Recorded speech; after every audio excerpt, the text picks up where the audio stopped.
Praise the lord. ప్రభువైన యేసుక్రీస్తు నామమున ఈ ఉదయకాల సమయంలో శుభములు తెలియజేస్తున్నాను. అందరూ బాగున్నారా? ప్రతి ఉదయం దేవుడు తన వాగ్దానంతో మనల్ని ఎంతగానో బలపరుస్తున్నాడు.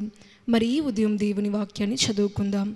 కీర్తనల గ్రంథము 31వ అధ్యాయము 24వ వచనము. యెహోవా కొరకు కనిపెట్టువారులారా, మీరందరూ మనస్సున ధైర్యము వహించి నిబ్బరముగా ఉండుడి. ఆమీన్.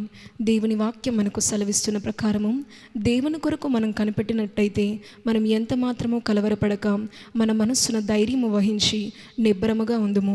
ఎందుకంటే దేవుని బిడ్డలమైన మనము ఆయన కోసము కనిపెట్టుకొని ఉంటున్నాము కనుక నిరంతరము ఆయన మనతో ఉంటున్నాడని ఎరిగి మన శ్రమలలో, బాధలలో, శోధనలో, కష్టాల్లో, కన్నీళ్లలో ఆయన మన మీద దృష్టి ఉంచున్నాడని ఎరిగి ఉన్న మనము మనస్సున ధైర్యము వహించి నిబ్బరముగా ఉందుము.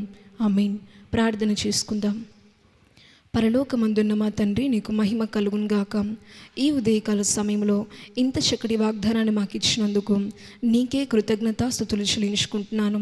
నీ బిడ్డలైన వారు ఎందరైతే నీ కొరకు కనిపెట్టి ఉన్నారో వారందరి మనస్సున ధైర్యమును, నిబ్బరమైన హృదయమును దయచేయండి. నీకే మహిమ, ఘనత, ప్రభావమును చెల్లించుకుంటూ ఈ ఉదయకాల సమయంలో ఈ వాగ్దానం విన్న ప్రతి ఒక్క బిడ్డ జీవితంలో దీన్ని మీరు నెరవేర్చి నీకే కృతజ్ఞతాస్తుతులు చెల్లించుకుంటూ ప్రభు యేసుక్రీస్తు నామములో అడిగి బతిలాడి వేడుకొంచున్నాము తండ్రి. ఆమేన్.